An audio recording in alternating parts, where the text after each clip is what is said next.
ko da bali banko balodiga animation adam do ibora ni nyago na ti abama ko konku amtules gulle lycée konku amtules ni ko malien battle dance rap poésie montage personnel nyago na chama chorégraphie fene idongi buba les élèves en pégonce ke balodia irana ka bise kola fene ga irala ka bise kola una shilugo antikana dola una wologo ambega dola kanjoro fa atakana twana ngagolso bakuna wolo balodi et les jeunes c'est la famille.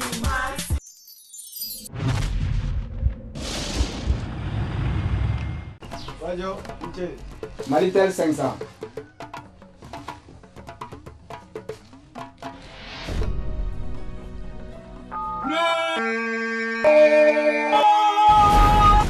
Mon frère, y'a quoi? Rajoute étoile des dièses. Étoile des dièses?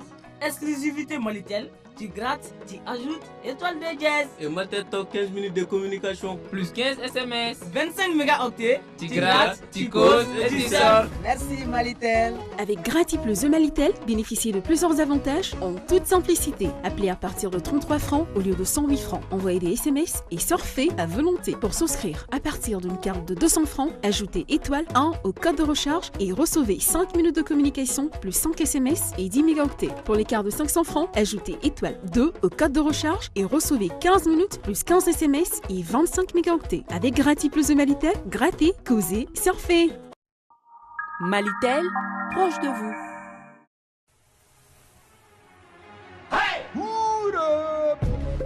Le monde bouge, le Mali bouge, toi tu bouges avec Planète non alcoolisé, ta nouvelle boisson. C'est Planète, fais bouger ta soif yo. Planète c'est orange, ananas, c'est aussi Planète pomme et Planète tropicale.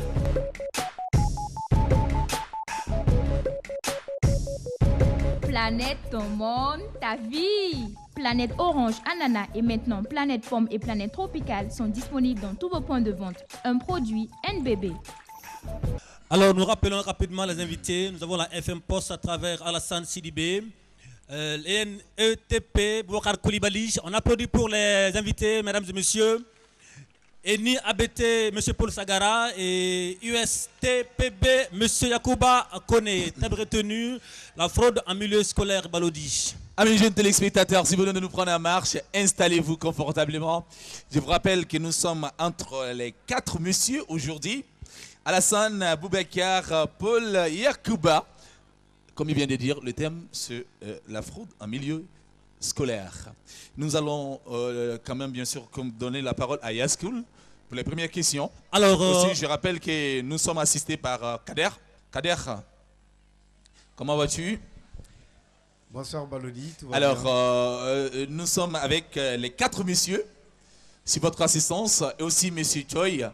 Tout à l'heure, vous avez le droit d'intervenir dans le débat.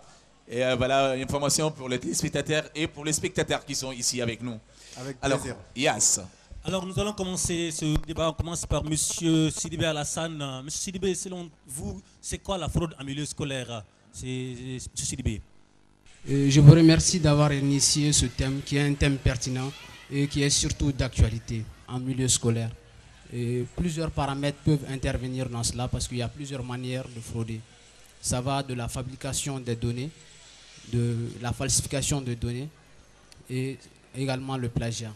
Ça, c'est ce qu'on appelle les méthodes, n'est-ce pas, de la fraude. Mais la fraude même, c'est quoi en tant que telle? La fraude, si on veut définir le terme dans son sens intrinsèque. La fraude, c'est avoir recours à des moyens déloyaux en vue de se faire un avantage matériel ou moral et pour détourner les lois qui sont régies pour cela. Monsieur Sidibé Alassane, voilà, on va aller avec le deuxième pour son introduction, Aboubacar. Monsieur Koulibaly, alors est-ce que vous êtes d'accord avec cette définition donnée par Monsieur Alassane? Bon, en ce qui concerne la définition de la fraude est un acte illégal, déloyal également. Donc je m'en arrête par là. Illégal, donc c'est pas permis, on veut dire comme ça? Oui, c'est pas permis, c'est pas permis. C'est un acte déloyal, c'est pas permis, indécent même là. Ok. D'accord. Nous partons avec Paul Sagara. Monsieur Paul. Même question pour vous, Monsieur Paul. Je dis bonsoir à tout le monde d'abord. Et merci, Monsieur Balodi, de nous avoir donné l'occasion d'être ici, de débattre sur un thème aussi intéressant que ce soit. Comme il a dit, la fraude, ce n'est qu'une action illégale en vue de tromper qui va en encontre de la loi et de nos principes en nous-mêmes. Donc, c'est quelque chose qu'on ne doit pas accepter, c'est quelque chose qu'il faut éviter. Donc, en gros, c'est ce que je peux dire par rapport à ce thème-là. Alors, monsieur Koné, même question pour vous. Voilà, bonsoir, cher public. Le terme, la fraude en tant que telle, c'est l'action de manifestation d'une personne en vue d'enfreindre aux règles préétablies par la structure ou les autorités en vue de parvenir à ses propres intérêts personnels. Alors, je pense qu'on a fait le tour de table par rapport à la définition, n'est-ce pas, de l'expression, la fraude en milieu scolaire ou la fraude en tant que telle. Je pense que tous nous sommes d'accord que c'est un acte qui n'est pas encouragé. Alors, juste, j'aimerais poser la question à Sagara. Quelles sont, selon vous, les méthodes appliquées pour pouvoir avoir accès à la fraude? En gros, lorsqu'on regarde la plupart de nos facultés, que ce soit les écoles primaires, secondaires et puis universitaires, on voit la fraude de plusieurs manières. D'abord, quand on regarde les salles de classe, l'effectif pléthorique de ces salles-là pousse les étudiants à communiquer entre eux, en même temps à se passer des bonnes notes. Très souvent, on l'appelle, ils disent entre eux, c'est Ginebo. Et ensuite, une fois qu'on monte en haut, la condition de vie des enseignants, du fait que les salaires, je ne dirais pas qu'ils ne sont pas bien payés, mais il faut améliorer les conditions de vie des enseignants. Et c'est à fonction de ces conditions de vie des enseignants que certains enseignants qui sont recrutés peuvent s'adonner à cet acte-là. C'est-à-dire en prenant quelque chose aux étudiants et en même temps frauder. Là, c'est le deuxième point. Et le troisième point, je dirais que la fraude, elle est due à la méthode de recrutement des enseignants. D'abord, être enseignant, c'est quelqu'un qui doit avoir la vocation. Et quand tu as la vocation, tu ne vas jamais te donner à la fraude. Et une fois recruté, si tu n'es pas digne, comme on dit, enseignant, si tu n'es pas un enseignant digne de ces noms, tu peux appliquer ce genre de choses pour faire passer les étudiants en prenant de l'argent ou bien faire d'autres choses en milieu universitaire. Voilà un peu quelques méthodes où la fraude se pratique en milieu universitaire. Alors, monsieur Sagara, dites-moi bien sûr, si vous étiez aujourd'hui aux affaires, quelles sont les méthodes, quelles sont les stratégies que vous allez mettre en place pour pallier à ça? Une fois qu'on me donne la possibilité de pouvoir parvenir à freiner ces choses, d'abord, je ferai tout pour au moins construire de différentes salles de classe afin de pouvoir donner l'accès libre à ces étudiants, c'est-à-dire au moins 25 étudiants par classe au lieu de 150 par salle de classe. Là, ça va leur permettre de pouvoir s'adonner à eux-mêmes, de compter sur leur propre valeur intrinsèque, afin de dire à eux, vraiment, je suis étudiant aujourd'hui, mais je suis appelé à entretenir ces pays-là dans le futur. C'est-à-dire, vous comptez sur quels moyens pour pouvoir faire ces classes-là? D'abord, je dirais que la faute revient au gouvernement. On doit demander au gouvernement de voir d'abord la méthode. Alors c'est pour cela que je vous ai dit, si vous étiez aux affaires en ce moment, vous êtes dans le gouvernement. Alors quelles sont les méthodes que vous allez développer pour avoir les ressources afin de faire ça? Il ne s'agit pas d'accuser quelqu'un, mais il s'agit maintenant pour toi de développer un moyen. Peut-être la personne pourra prendre un exemple sur toi pour pouvoir faire la chose. Donc à partir de ça, moi je vais savoir quels sont les moyens et comment vous allez mobiliser ces ressources-là pour pouvoir bien sûr multiplier les classes et mettre bien sûr les étudiants à 25 par classe. Les méthodes que je vais utiliser, c'est-à-dire, premièrement, il faut chercher des partenaires. D'abord, lorsque tu as les partenaires, on va essayer de faire tout pour au moins recruter les enseignants en fonction de leur valeur intrinsèque. Ok, d'accord. Je pense qu'on a compris un peu ce que M. Sagara veut dire. Alors, on revient à Sidibé. Sidibé, est-ce que vous pensez réellement que ce que Sagara avance les salles de classe, 25 par classe, est-ce que objectivement l'État a ses moyens? Merci. Je dirais que même si l'État n'a pas les moyens, il peut se mettre les moyens à bord pour construire ces salles de classe. Pensez-vous que c'est un refus de la part de l'État de mettre dans les conditions ses propres étudiants? Non, je ne pense pas que c'est un refus, mais je pense que surtout le gouvernement doit chercher à entreprendre avec des partenaires nous avons beaucoup de partenaires. Le gouvernement travaille beaucoup Notamment avec ses partenaires. Nous avons vu les salles de classe qui ont été construites par la coopération suisse. Donc je pense que le gouvernement doit aller dans ce sens, afin que même les particuliers, nos bailleurs particuliers ici au Mali, puissent construire des salles de classe dans les zones les plus reculées pour que au moins l'effectif pléthorique soit vraiment un ancien problème. Alors Bokar, est-ce que vous ne pensez pas que c'est une paresse intellectuelle de la part de vous, étudiants, souvent qui poussent à la fraude? Parce qu'on voit qu'aujourd'hui, un étudiant malien, en vérité, aime passer facilement que de fournir des efforts. Est-ce que vous ne pensez pas qu'il y a une paresse intellectuelle de vous, étudiants, qui vous poussez, en fait, qui vous poussent à la fraude? Oui, bon, je pense que vous avez parfaitement raison. Il y a effectivement une part de responsabilité qui nous incombe, nous les étudiants. En réalité, nous devrons essayer de travailler dans le sens à ce que vraiment on puisse bannir la fraude. Est-ce bien? Il y a une question qui me perturbe, c'est-à-dire, quelque part, comme Yass vient de dire, au-delà de la paresse intellectuelle, est-ce que vous ne pensez pas que souvent il y a l'éducation qui intervient dans ce truc? Parce que c'est toute une chaîne. Hein. Moi, dans mes analyses, je vois du parent, de l'élève ou de l'étudiant, également bien sûr à l'école, et l'étudiant lui-même. Je peux être parmi 1000 personnes, mais voilà, si je veux être un bon étudiant, un bon dirigeant, un bon futur, bien sûr, cadre, je peux vraiment, bien sûr, ne pas accepter certains trucs. Donc, quelque part, il y a l'éducation, bien sûr, qui s'impose. Il ne suffit pas d'être 25, même si on est 10 en classe, que nous-mêmes, bien sûr, nous ne voulons pas, bien sûr, nous les étudiants, que nous ne voulons pas, bien sûr, pallier, bien sûr, à ces systèmes. On va créer notre système parce que le monde évolue, les systèmes se multiplient en fonction. Donc, est-ce que vous ne pensez pas, bien sûr, qu'on doit revenir un peu en arrière pour voir, bien sûr, l'éducation au lieu d'attaquer l'État ou alors de dire, voyez, c'est la classe, c'est la coopération, etc., etc. Moi, je pense qu'il y a ce système-là qu'il faut gérer d'abord. Oui? Bon, en réalité, nous, on a essayé quand même de situer la responsabilité de cette fraude en milieu scolaire. Donc, on a essayé maintenant de classer ça en 4 grandes catégories, à savoir la première catégorie, disons, c'est d'abord les élèves. Okay. Donc, il faut savoir aussi qu'aujourd'hui, les élèves sont paresseux, comparativement à ceux d'avant. Donc, alors, ceux d'avant, ils étudiaient dans des situations les plus difficiles. Ils étudiaient sous la lumière. Parce que je ne coupe pas la parole. J'ai vu bien sûr des images dernièrement où les élèves étaient en train d'apprendre. Il n'y avait même pas de bancs dans les classes. Hein.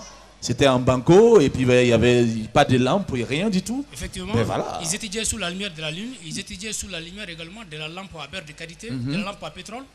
Et pourtant, ils se sont parvenus vraiment à branler les couleurs nationales vraiment de ce pays partout dans le monde. Ouais. Donc comparativement à ceux d'aujourd'hui, donc il se s'avère que vraiment les élèves d'aujourd'hui, sinon nous les étudiants d'aujourd'hui, nous avons tous les moyens nécessaires à notre niveau, à savoir l'internet, les téléphones Android, les ordinateurs, les bibliothèques bien équipées et autres outils didactiques également. Mais vraiment, il se s'avère que la majeure partie d'entre nous n'utilisent pas à bonne chance quoi. Et je vois bien. Et secondo, il y a également une part d'équilibrabilité pour les enseignants. Il faut savoir aussi qu'aujourd'hui, certains enseignants ne font pas la valorisation vraiment de leur métier. C'est-à-dire, ils sont à peu près dépourvus vraiment de tout sens d'éthique, de déontologie et de pédagogie, voire même quoi. Et ensuite, il y a également vraiment certaines autorités scolaires là, qui sont en complicité machiavélique avec l'AM. Hein? En troisième position, donc, on accuse également le gouvernement. C'est le gouvernement aujourd'hui vraiment ne sanctionne plus. Donc le gouvernement ne sanctionne plus. Et il y a une indifférence totale de sa part. Il faut reconnaître. Donc à cela on peut dire que parce que les gouvernants n'ont pas vraiment leurs enfants dans les universités nationales ici. Voilà. Rares vraiment ceux qui ont leurs enfants qui étudient au Mali ici. Alors, il y a quelque chose qui me... Vous-même, vous saviez déjà qu'il y a ce système. Est-ce que c'est pas, la balle n'est pas dans votre camp? D'ailleurs, même je disais, j'allais même en venir à M. Koné. Alors, vous, en tant qu'étudiant, quelle stratégie est-ce que vous avez mis en place pour que vous puissiez, entre vous, lutter contre la fraude? Ou est-ce que la fraude vous arrange? Parce que j'ai l'impression que la fraude arrange les étudiants. Parce que... Voilà, merci de m'avoir donné la possibilité de répondre à ces questions par rapport à la fraude. Vous avez, je vois que nous avons l'habitude, vous voulez tous indexer les étudiants par rapport comme acteurs réellement. Non, je pense qu'on a cité, n'est-ce pas, à des niveaux des acteurs, mais moi, je voudrais savoir, vous, en tant que premier acteur, en tant qu'étudiant, parce que vous êtes les premiers acteurs qui partaient vers la fraude. Parce que même si un professeur veut faire la fraude, en fait, l'étudiant va vers lui, en général. Donc, vous, étudiants, est-ce que vous avez mis en place alors des garde-fous pour pouvoir, n'est-ce pas, alors lutter contre la fraude? Ou je ne pense pas, ou si la fraude vous arrange, voilà. Nous pouvons, avec une prise de conscience, nous pouvons faire quelque chose. Nous pouvons faire quelque chose en renforçant réellement notre côté de mobilisation, de sensibilisation. Mais comprenez que c'est quelque chose qui vient de loin. Car la jeunesse, nous ne sommes réellement que l'image de la société dont nous vivons aujourd'hui. Et parfois j'ai l'habitude de dire cela, nous ne sommes réellement que le produit de la qualité ou du genre de l'éducation que la société civile et les autorités ont voulu réellement donner à cette nation. Alors déjà, donc, sachant que vous êtes les produits, voir qu'aujourd'hui vous voulez réellement mettre tout ça sur les étudiants, alors que la responsabilité appartient à au niveau de plusieurs secteurs dont nous devons impérativement voir. Nous sommes les enfants, il y a les parents, il y a les autorités qui sont chargées réellement de prendre soin de l'éducation de ces gens. On a l'habitude de dire cela. Il y a un penseur qui a l'habitude de dire, on dit une nation qui arrive à former des meilleures écoles, c'est sûr et certain que c'est une nation qui sera une nation meilleure. S'il ne le sait pas, c'est sûr et certain un jour. On vient d'écouter tout à l'heure. Moi, je suis en train d'intervenir à un niveau, au fait. C'est-à-dire, avant d'arriver au gouvernement, avant d'arriver à l'enfant, est-ce que quelque part, vous ne voyez pas certains parents également s'adonnent à ça, enfin même d'aller chercher les gens qui peuvent aider leurs enfants, payer des millions enfants que l'enfant... Il vient de dire quelque chose. C'est un système. Il a dit qu'il ne dit pas que les professeurs ne sont pas bien payés. Quelqu'un qui reçoit 100 000 francs, et que vous lui proposez 1 million pour qu'il puisse bien sûr frauder, faire passer votre enfant, est-ce que vous-même vous n'encouragez pas ce système? Parce qu'il y a un système, l'éducation vient de la maison. Les parents doivent bien sûr, eux-mêmes doivent gérer d'abord. Parce qu'il faudra qu'on fasse la pression sur ces enfants-là. N'acceptez pas tout ce que l'enfant nous demande. Parce que l'enfant peut passer tout le temps ne pas aller à l'école. Mais Balodi, ce qui est sûr au niveau universitaire, ce que vous ne savez pas au niveau... Monsieur Koné, je vous mets à l'aise. Au niveau universitaire, on n'est plus des enfants, on est des personnes majeures, des responsables. Est-ce que vous-même, vous ne poussez pas même les parents à aller à la fraude? Parce que des parents qui ne sont pas allés à l'école sûrement, qui ne sont pas arrivés au niveau universitaire, si toi, en tant qu'étudiant, tu proposes aux parents alors qu'ils aillent vers le professeur, est-ce que vous n'encouragez pas, vous étudiants, la fraude?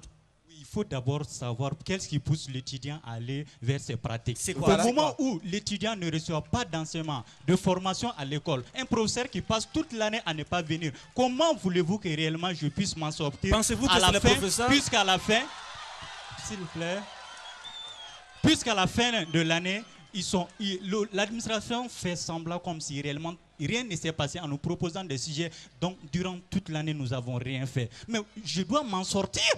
Je dois m'en sortir. Donc, et les moyens que l'administration et les professeurs nous donnent, ce sont ces moyens et nous allons l'adhérer si réellement l'autorité ne fait pas quelque chose. Alors, vous pensez que, donc, si... Moi, je reviens. En fait, j'ai peur. J'ai très peur. Je vois que M. Koné, comme il a dit, il a fini, il dit que vous allez continuer là-dedans si on ne fait pas quelque chose. Mais qui doit faire? Moi, je pense que vous-même, pour votre propre honneur, parce que nous sommes dans un monde globalisé, un monde global, où vraiment la compétition est vraiment dure. Je pense que vous devez vous-même alors lutter contre cela et pousser même l'État à lutter contre cela. Je pense que notre camarade... Kader veut intervenir. Merci.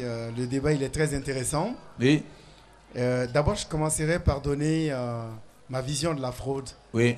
C'est l'utilisation de moyens matériels, humains et financiers de manière frauduleuse afin de réussir à ces examens. puisqu'on est en milieu scolaire, on ne va pas rentrer dans la fraude dans d'autres domaines du pays, parce que le pays lui-même est sur la fraude, en fait. Ça, c'est mon point de vue, d'abord. Ouais. Vous prenez n'importe quel secteur du Mali aujourd'hui, la fraude est devenue la règle. Ouais. Et la droiture est devenue l'exception. Ouais. On part sur cette base. Ensuite, je voudrais intervenir pour que le débat soit intéressant, que nous citons les acteurs, et ensuite, que nous fixons la responsabilité des uns et des autres, et ensuite, la solution. Maintenant, on va trouver les voies et moyens pour lutter contre la fraude. Par rapport aux responsabilités, les acteurs d'abord, je les dégage, les élèves et étudiants, les enseignants, les parents d'élèves et l'État. Il est sous la menace de la crainte, ils ont souligné la pauvreté, mais en fait, je ne tiens pas cette thèse. Pour moi, elle ne tient pas. La thèse de la pauvreté, que les enseignants sont mal payés, c'est pourquoi ils prennent de l'enseignant. Au niveau supérieur, je dis que c'est faux, archi faux. Un enseignant corrompu est un enseignant, en fait, il est corrompu. Parce que tous les enseignants sont traités de la même manière. Comment se fait-il que certains acceptent des pots de vin, certains acceptent des liens de corruption avec les étudiants, alors que d'autres non. On voit que nous sommes allés de très loin. L'enseignement supérieur aujourd'hui, il y a un manque de responsabilité de l'enseignant qui, en réalité, ne sait pas qu'il est là pour former des cadres, des citoyens qui doivent être au service de l'État, mais plutôt s'enrichir eux-mêmes. Ça, c'est une question d'éducation. Ouais. C'est parce qu'ils n'ont pas de vision pour le pays. Ils n'ont de vision que pour soi-même. Donc, ils sont obligés de prendre les sous des enseignants. Et pourtant, pour toutes ces tâches pour lesquelles ils prennent de l'argent aux enseignants, ils sont payés par l'État. On ne peut pas accuser l'État à ce niveau.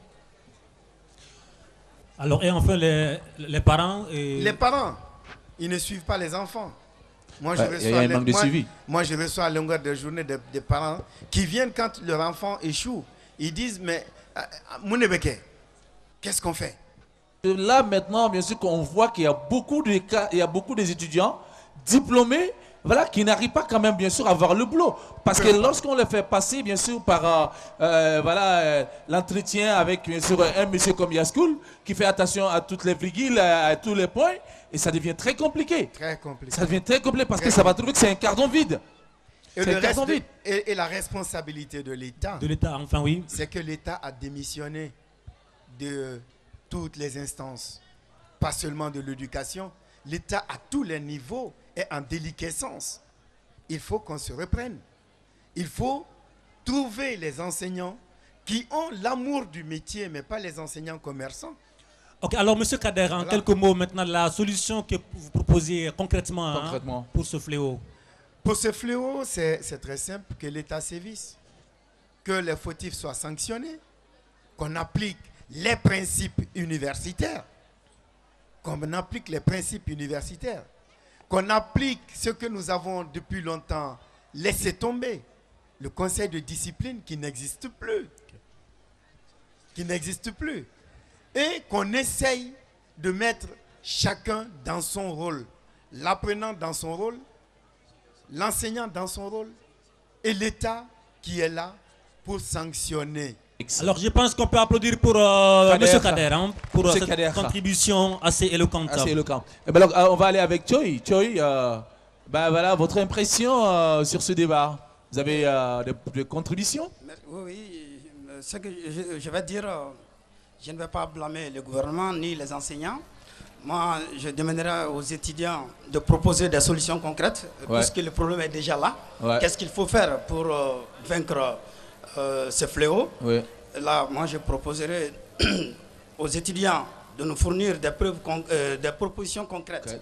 Qu'est-ce que le gouvernement doit faire? Qu'est-ce que les enseignants doivent faire? Les enseignants, je suis sûr qu'il y a beaucoup d'enseignants qui savent ce qu'ils font. Je suis sûr de cela. Et j'invite les étudiants. Il ne faut pas toujours blâmer non seulement les enseignants, le gouvernement, mais il faut se mettre au travail. Merci Alors, beaucoup. on applaudit pour M. Choi, mesdames et messieurs. Voilà, on revient à M. Sidibé. On va faire le tour de table pour quand même boucler. Mais voilà, avant ça, qu'est-ce que vous avez pu concorder dans la contribution de Kader et de Choi? D'accord, je pense que ce sont des contributions de taille. Mais à cela, je voudrais revenir sur une des propos parce que quand on dit que le conseil de discipline n'existe plus à l'espace universitaire, moi je serais tenté de dire que bon, ce n'est pas le cas quand même. Alors je pense qu'il veut dire que c'est mal appliqué en fait, parce qu'un conseil, quand il n'est pas appliqué comme ça se doit, ça devient un non-conseillant. Ah, quand même. Voilà. Mais est-ce que vous pensez que le conseil est appliqué comme alors on le faisait avant? Bon, avant je ne pourrais pas trop m'avancer, mais aujourd'hui je sais que c'est appliqué. Est-ce que vous êtes alors au courant d'étudiants qui ont été expulsés par indiscipline? Tout à fait. Cette année, on a eu le cas à l'école de médecine où il y a eu un cas de violence et le conseil de discipline s'est statué sur le cas et l'étudiant en question a été blâmé. Et le résultat, tous les étudiants en ont su. Mais le constat quand même général est que ce conseil n'est pas fait comme il se doit. On peut passer à monsieur... Je voudrais aussi dire que si vous voyez que le conseil de discipline n'applique pas en réalité les décisions, c'est parce qu'il n'y a pas de réelle plainte. Les étudiants qui sont témoins de ces cas de fraude restent passifs à la situation. Il faudrait qu'ils se dénoncent.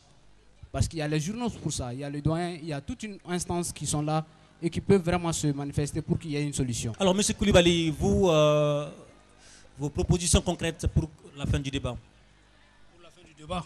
Ouais. Ok, bon, pour la fin du débat, moi, je propose à ce que vraiment le gouvernement sanctionne les auteurs de fraude et leurs complices et que les enseignants aussi vraiment s'y mettent vraiment à travailler et que les parents aussi assistent les enfants depuis dans leur famille et que les enfants aussi essaient également d'utiliser, sans profiter de la nouvelle technologie à bon escient, quoi.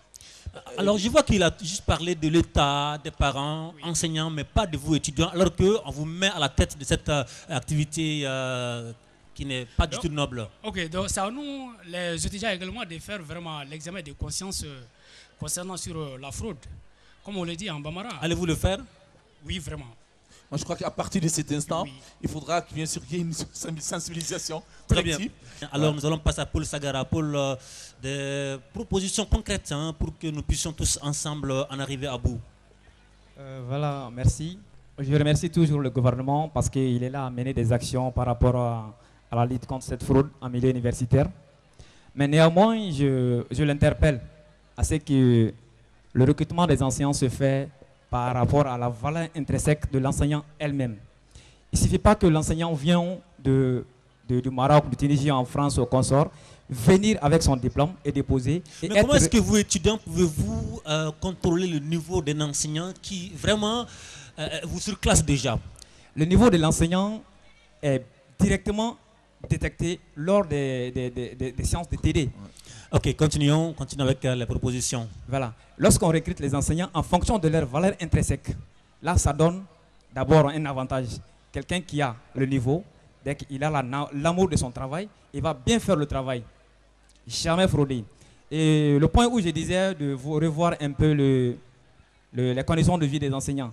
J'ai bien dit, les enseignants, je ne dirais pas qu'ils ne sont pas bien payés, mais conformément au salaire des sous-régions, il va falloir revoir un peu ceci. Ok.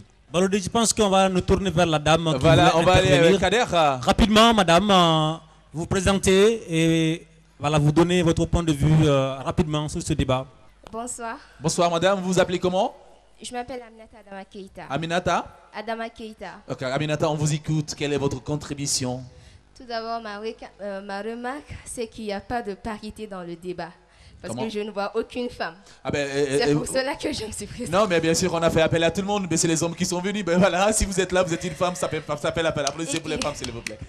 Je pense qu'il y a eu un échange, on a beaucoup parlé. Ouais. Il y a d'autres qui ont dit que c'est la faute de l'État. Il y a d'autres qui ont dit que l'État, les élèves ont tous les moyens. Et c'est la partie qui m'a le plus choquée. Lorsqu'on me dit que les élèves ont tous les moyens. Les élèves n'ont pas les moyens, monsieur. Partez dans nos bibliothèques, elles sont désertées. Vous partez, vous demandez un livre, on ne vous donne pas le livre, on vous dit que non, il n'y a pas ce livre. Regardez nos toilettes. C'est-à-dire que les élèves l'élève malien n'est pas dans les conditions. Il faut réellement se dire la vérité.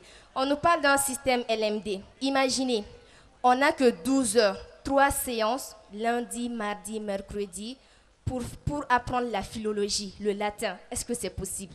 C'est pas possible. On ne donne pas le moyen aux élèves. Mais ce que je voulais dire, au-delà de tout ça, on dit que c'est la faute de l'État, c'est la faute des parents. Laissons tout ça. En réalité aussi, l'élève doit se mettre en question. Les étudiants doivent se mettre en question. Parce que, regardez, il y a ce débat-là. Mais dites-moi, combien sont intéressés par ce que les débatteurs disent ici? Il y a d'autres qui disent que vraiment changer, on ne veut pas ce débat, on veut du show. C'est-à-dire que l'élève même ne se sent même pas concerné en fait. Par le sujet, c'est vrai. Donc, ce que je veux dire, c'est pertinent. Il faut qu'il y ait une prise de conscience au niveau de l'élève. Il faut que nous comprenions, les dirigeants sont en haut. Ils envoient leurs enfants en France, en Belgique. C'est nous qui sommes là, c'est nous qui subissons tout cela. Donc si nous aussi, nous nous asseyons pour dire, ok, on va faire les fraudes, je vais séduire le maître, en réalité, on se fait du mal à soi-même. On ne fait pas du mal à l'État. En réalité, nous qui sommes les enfants de pauvres, nous devons travailler. Nous devons réellement essayer. C'est vrai que ce n'est pas facile, nous ne sommes pas dans les conditions. Mais c'est vrai que parfois, lorsque l'on veut, on peut aussi. Moi, je dis que la base, c'est la prise de conscience des élèves même. Il faut que les élèves sachent que c'est nous l'avenir de demain. Eux qui sont en haut, ils sont là, ils ne se préoccupent pas de nous. Donc, qu'est-ce que nous devons faire? Nous pouvons créer des associations, nous pouvons faire beaucoup de choses, beaucoup. Nous avons vu des jeunesses qui ont tout changé avec des révolutions, avec des militations et tout. Applaudissez pour elle. Merci madame. Merci beaucoup pour cette belle contribution. Je pense que d'ailleurs elle a donné déjà du boulot au club UNESCO. Hein, parce que bien sûr. C'est d'ailleurs leur mission de se battre aux côtés des jeunes. Voilà, je crois qu'il y a Le président d'ailleurs veut intervenir. Hein. Il veut intervenir. On applaudit pour le président du club UNESCO, mesdames et messieurs. Bonsoir. Je suis Togo Mohamed, pédagogue en sciences de la santé.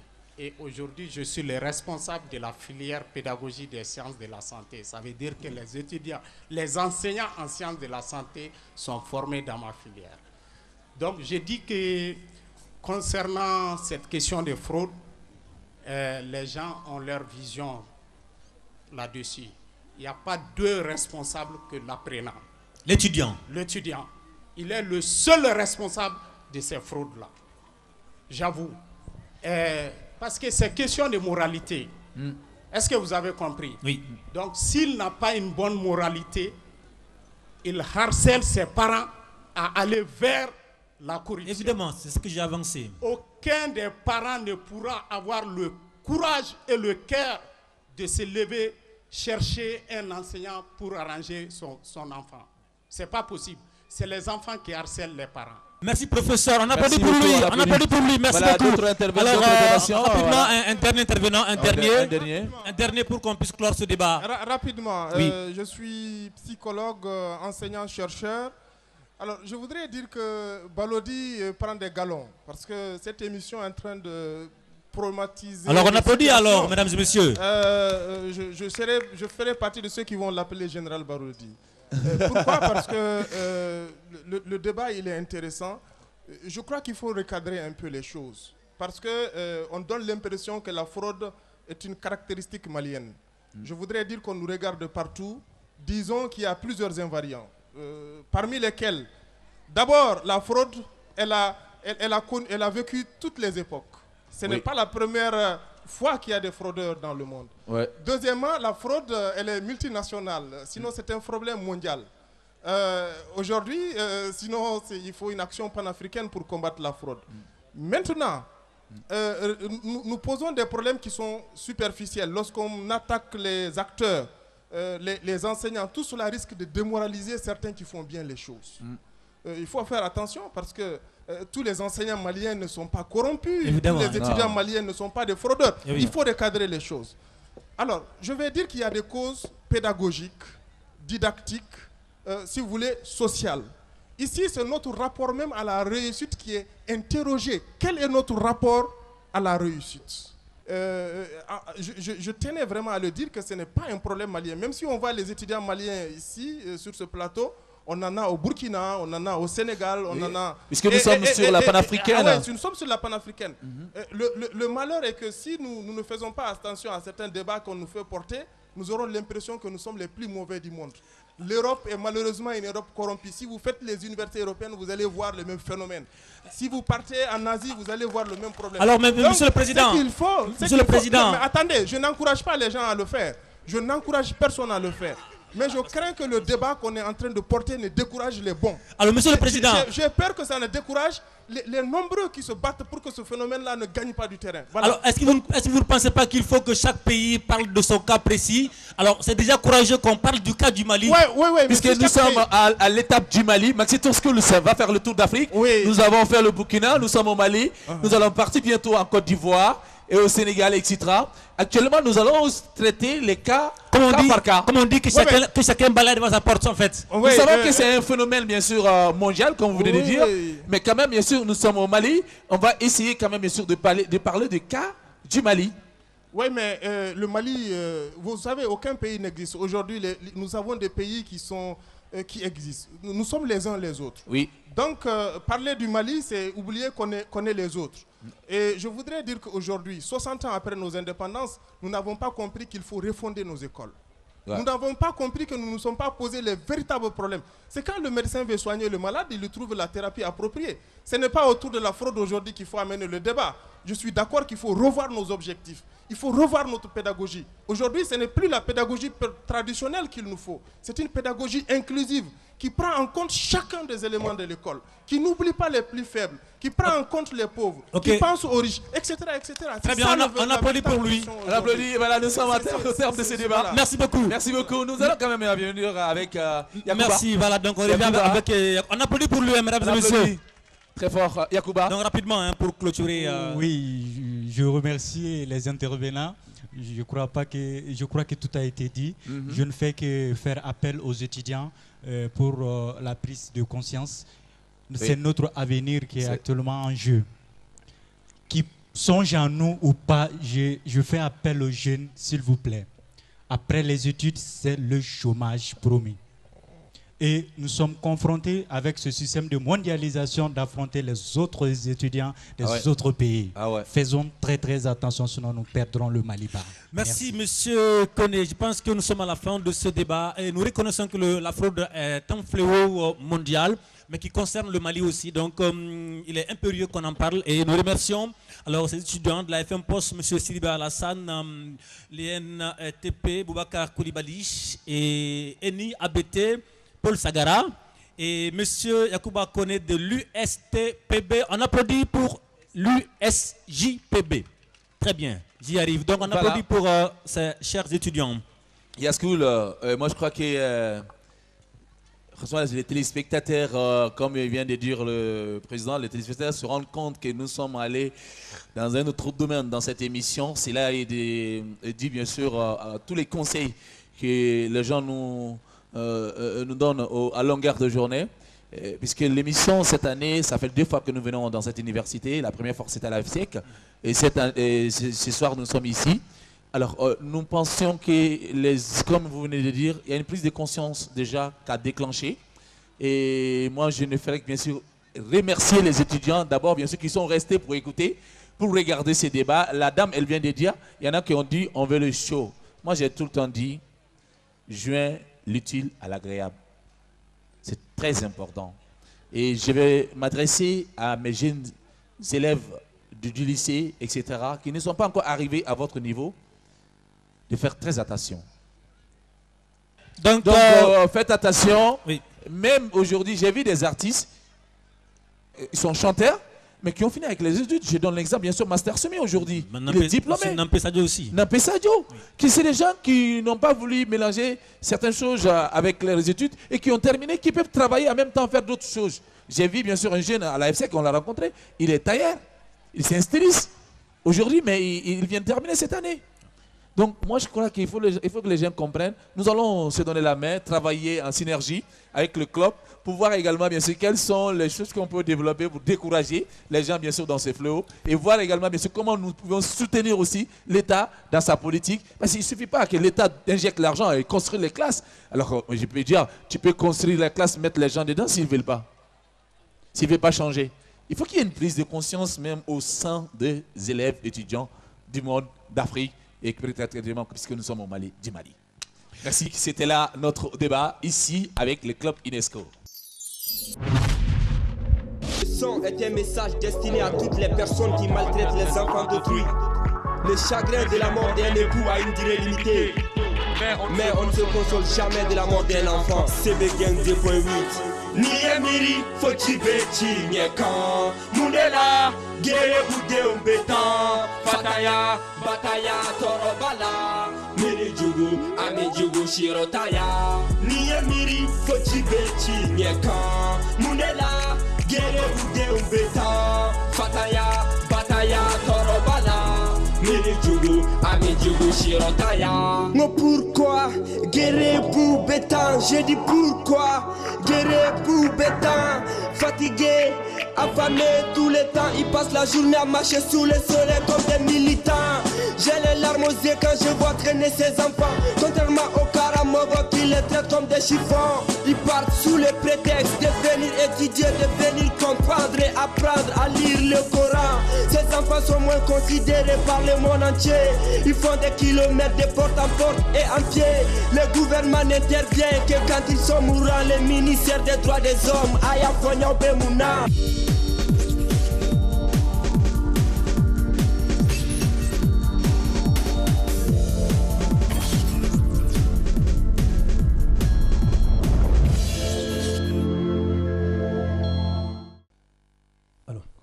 Bonsoir Balodi. Comment ça va? Dieu merci. Nous nous retrouvons ici entre les universités, tout en disant que voilà, nous remercions le club UNESCO, voilà, qui est à la base bien sûr de l'organisation de cette émission efficace et efficiente. Applaudissez très très fort pour ces jeunes voilà, qui sont allés nous voir à travers Marie et ses amis. Voilà, donc Balodi, je disais merci à toutes les facultés ici présentes. Oui.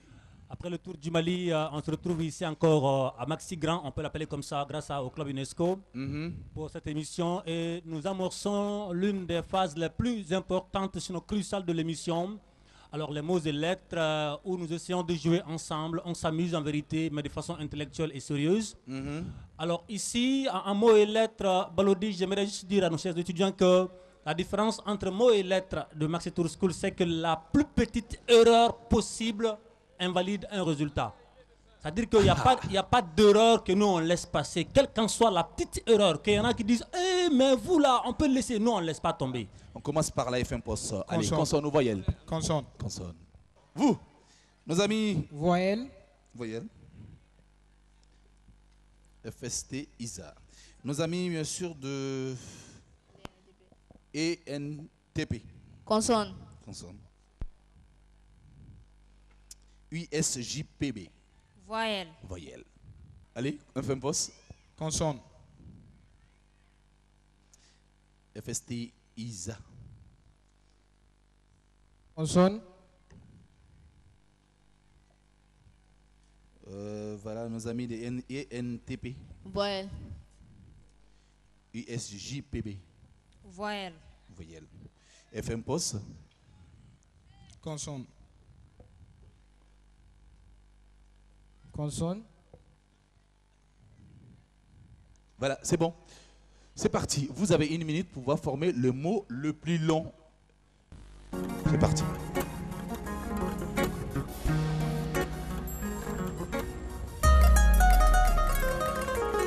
On ne regarde pas à gauche, on ne regarde pas à droite. Si vous regardez à gauche, vous descendez par la gauche. Si vous regardez à droite, vous descendez par la droite. Vous restez concentré sur votre table. Chers téléspectateurs, vous pouvez jouer, hein?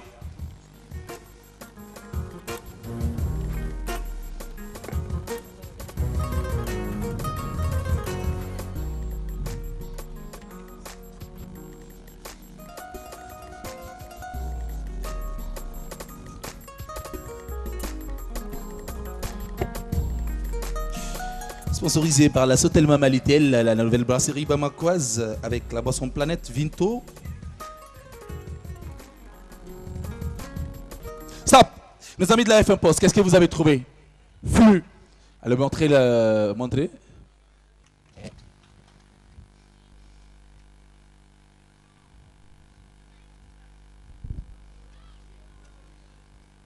Jury. Oui, c'est bon. C'est bon. La FM Post. 1, 2, 3, 4 points pour la FM Post, s'il vous plaît. 4 points. 4 points. Nous partons avec nos amis de FST ISA. Vous avez repris les lettres? Oui. On ne fait plus ça désormais. Ne faites plus ça. Et je vous ai dit de ne pas mettre des mots. Ne faites plus ça. On ne peut pas savoir que c'est les lettres. Limitez-vous juste. Limitez-vous à votre réponse. Ok. Ok. Montrez. Venez former ce que vous avez mis. Montre l'ardoise. Montre l'ardoise. Voilà. Faites attention. Il ne peut pas avoir deux mots. En ce moment, on s'excuse. Bon.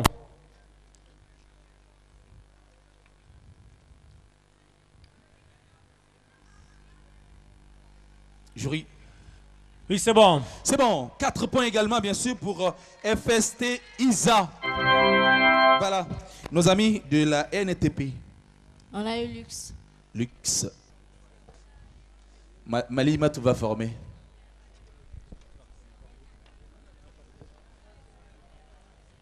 Où est le E? Ce n'est pas bon. Ce n'est pas bon. Voilà pourquoi. Vous avez imaginé et quelque part, tu as crié. Ah, nous on n'a pas crié. Ah, on n'a pas crié. Wallahi, assalamu alaikum dans ça. Hein? Les lettres n'ont pas été prononcées. Malimatou. Si tu ne vois pas, tu dis je ne vois pas, ou bien? Non, ce n'est pas bon, ce n'est pas bon. Ce n'est pas bon, Malimatou. Vous? 1000. Venez former.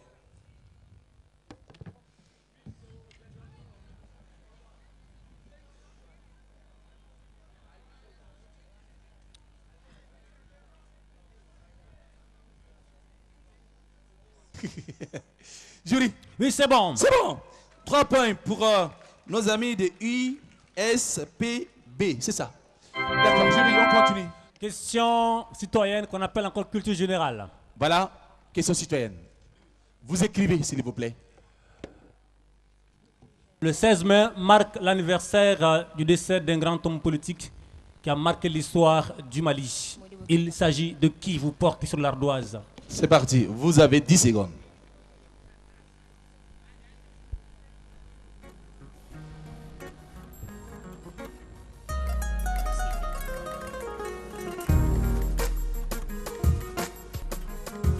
Stop! Nos amis de la FM Post. Montrez. Allez-y. T'as le micro? Mamadou Konaté. Ce n'est pas bon. Ce n'est pas bon. Nos amis de FS ISA. Modibo Keita. Oui, c'est bon. C'est bon. Nos amis de NTP. Modibo Keita. Oui, c'est bon. C'est bon. Nos amis de USPB. Modibo Keita. Oui, c'est bon. C'est bon. Continue. Alors, deuxième question citoyenne, rapidement pour finir avec ça. Le Mali compte 10 gouverneurs de région. Quelles sont les régions dont les gouverneurs viennent d'être dernièrement nommés? C'est parti. Vous avez 10 secondes.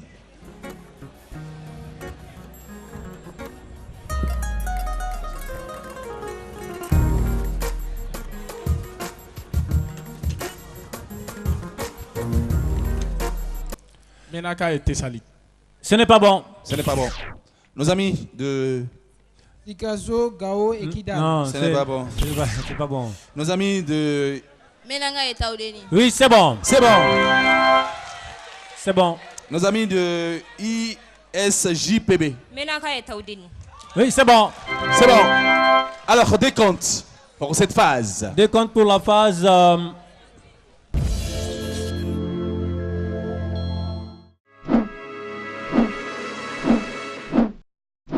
FM Post, 4 points. FM Post, 4 points. FST ISA, 9 points. FST Isa 9 points. Attention, je ne me retrouve pas dans mes papiers. Ok, oui, bien sûr, 9 points. Et NETP 10 points. 10 points. USCJPB 13 points. 13 points. La passons pour nos amis de USJPB.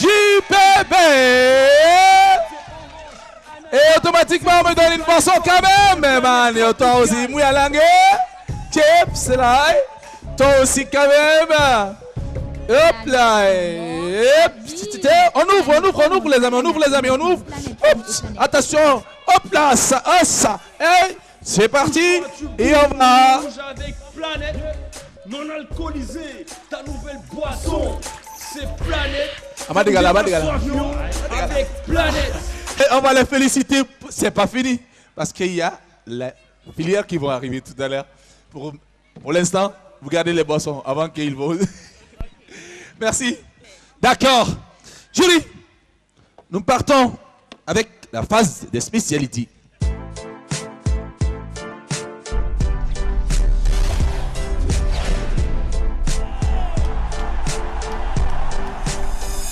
Ok, informatique.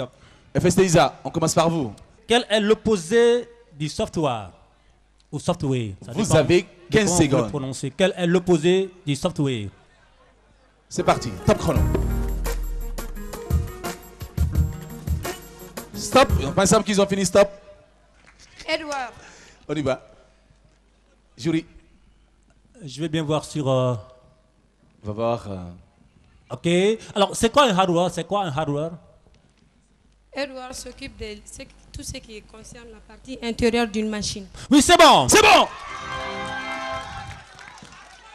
Maxi Tour. Hey. Voilà. Yass, on va aller avec ENTP. ENTP. Orthographe. Orthographe. Écrivez l'armoiement. L'armoiement. L'armoiement. C'est parti, vous avez 5 secondes.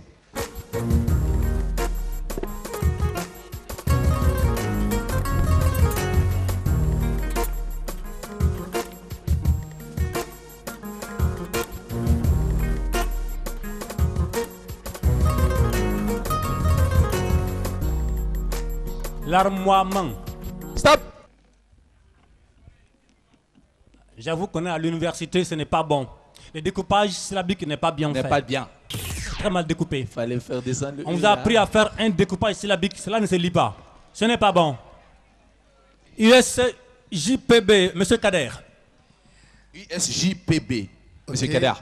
Balodi. Oui. Nous avons une série de 5 questions. Oui. A, B, C, D. Et. Voilà, vous avez le choix. Vous avez le choix, vous choisissez au hasard une lettre, on vous lit la question. Vous avez le micro, on vous écoute. A. A. La lettre A. Donc question A. Qu'est-ce qu'une loi? Écrivez correctement. Qu'est-ce qu'une loi?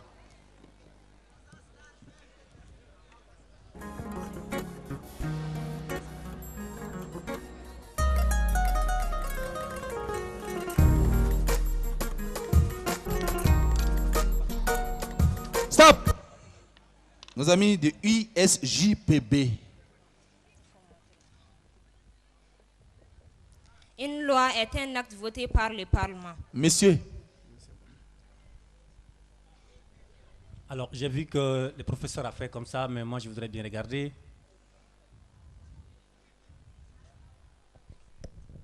Ok, c'est bon. C'est bon.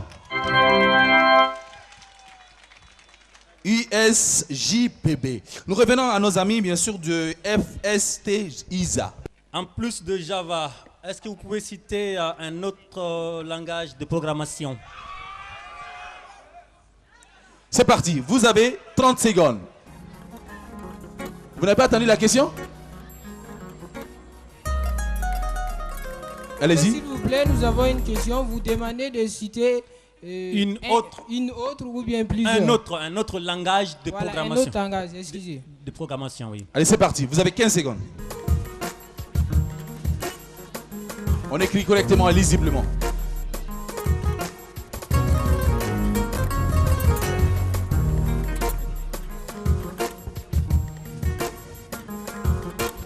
C'est bon, stop. Oui. Langage C++. C'est quoi le langage C++? C'est un langage de programmation permettant de faire un programme pour un objectif donné. Oui, c'est bon. C'est bon. On pourrait encore citer, n'est-ce pas, Pascal, n'est-ce pas? Pascal, c'est aussi, n'est-ce pas, un langage de programmation. Merci. D'accord.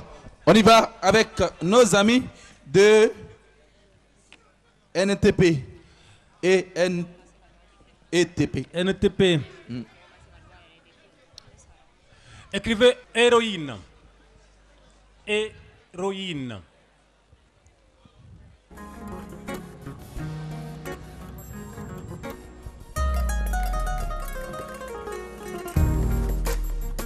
Stop.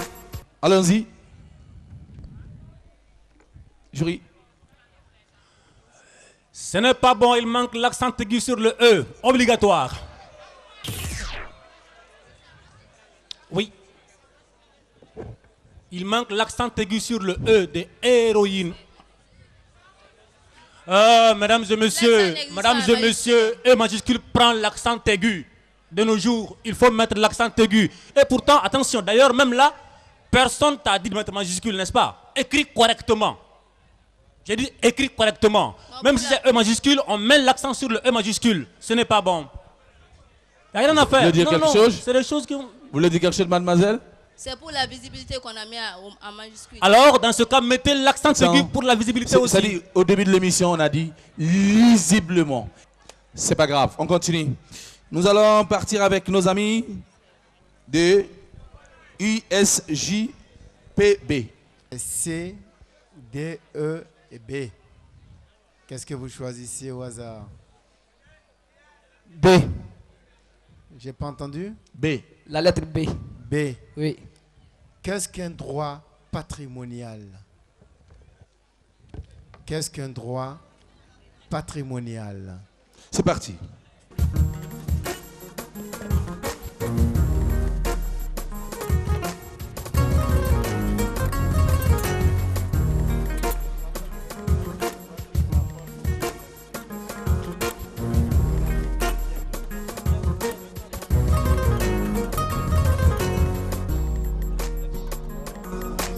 Stop.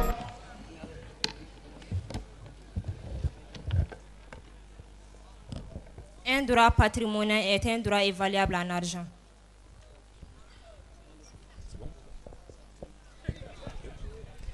Non, c'est pas bon. Ok, il paraît que c'est pas bon. Si c'était bon, ce n'était même pas bon. Un droit patrimonial, je peux donner la réponse, est un droit qui se rapporte au patrimoine de quelqu'un, à un bien d'une personne. Voilà.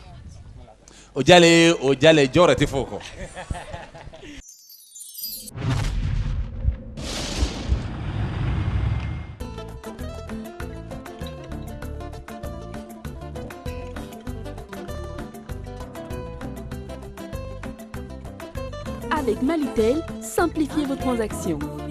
Souscrivez au service Mobicash dans l'une de nos agences. Effectuez vos dépôts en toute sécurité. Il vous suffit de composer étoile 166 dièse pour envoyer de l'argent à vos proches ou recharger votre compte.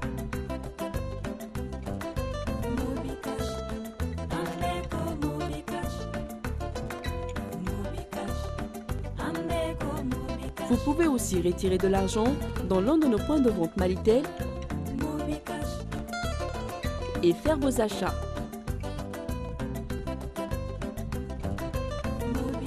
Maintenant, vous avez le choix. Mobicash ou Alitelma.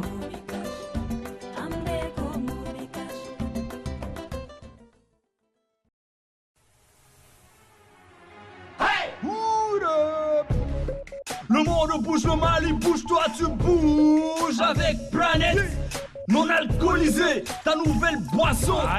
C'est Planète, fais bouger ta soif yo. Planète c'est orange, ananas, c'est aussi Planète pomme et Planète tropicale.